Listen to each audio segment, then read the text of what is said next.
ازيكم يا متابعيني الحلوين؟ عاملين ايه؟ يا رب تكونوا بخير وبصحه وبسعاده يا امامير يا حساسيل. النهارده هنحضر اوردر من شركه زعفرانه. هي بصراحه عميله كويسه، طلبت مننا 2 اوردر ليها ولاختها، فانا قلت اوريكم طبيعه شغلنا. وبعدين انا بعتذر عن ان الفتره اللي فاتت دي كلها ان احنا ما كنتش بظهر لكم، لان بفضل الله وبنعمته وبكرمه اللهم لك الحمد احنا كنا مشغولين جدا، لان بفضل الله ابتدت الناس تاخد وابتدوا يعرفوا ان منتجنا حاجه نظيفه وحاجه مضمونه ومتعقمه. بصوا، كان كل اللي بياخد بفضل الله مش بياخد اوردر بيطلب 2، يعني اللي كان بياخد 1 بيطلب 2. والنهارده هنشوف عملي وانا بحضر الاوردرين للعميله، وهنقول بسم الله وتعالى اقول لكم هنحضره ازاي. 2 عرض من زعفرانه، اللي هو العرض دوت اللي هو 8 ب 200 جنيه. تمام اهو. هنحط العرض الاول اهو الواحد. بسم الله الرحمن الرحيم، يا بركه النبي، صلوا على النبي يا جماعه. ودي مش اوردر والله واحد، لا بالعكس والله العظيم احنا بفضل الله الكميه اللي عندنا كلها طلعت، وبنعمل كميه تاني علشان ربنا بصراحه بيكرم اللي بيعمل حاجه كويسه. واحنا علشان مبدأنا ما بنغشش في الحاجه اللي احنا بنطلعها. وهنحط الاوردر التاني اهوت. تمام. واول حاجه هنحطها الاوردرين دولت، وهنحط معاهم الهدايا بتاعتهم اللي هو 2 ورق لورا. تمام. بسم الله الرحمن الرحيم.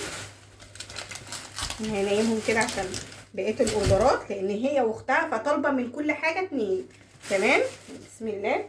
دي ال7 بهارات بتاعتنا بتاعت زعفرانه اللي ملهاش زي زعفرانه وبس كده. تمام. هنحطهم اهو. و2 من البهارات الشوي اهو، 2 اهو. بصراحه ملهاش حاجه مفيش بعد كده اهي. بهارات الشوي بتاعتنا اهي بتاعت زعفرانه وبس كده. معايا هنا بهارات المحشي زي ما انتم شايفين اهو اهي، شايفين حمرا وحلوه ازاي، وريحتها تجيب اخر الشارع. يعني انت هتعملي بيها المحشي هيقولوا لك بسم الله ما شاء الله اللهم صل على النبي. زي ما انتم شايفين اهو. هنحط 2. تمام. ومعانا هنا طالبه بهارات الكبده، طبعا تستخدمها كبده اسكندراني، كبده بالرده، اي كبده بصراحه اهي. طالبه برده 2. بسم الله ما شاء الله، صلوا على النبي يا جماعه. وطالبه معانا 2 فلفل اسود اهو حصى.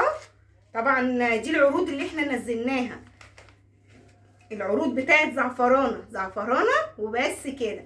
يبقى حطينا الفلفل الاسود بتاعنا وبس كده، كزبره زعفرانه وبس كده، كمون بتاعنا بتاع زعفرانه وبس كده. كمون زعفرانه اللي ملوش زي، لان الزعفرانه اللي بتتميز بحاجتها اللي ملهاش زي. واخده هنا معانا 2 بقسماط. قلنا ايه؟ البقسماط بتاع زعفرانه اللي هو الذهبي، اللي بصوا سامعين اللي ملوش زي، زعفرانه وبس كده.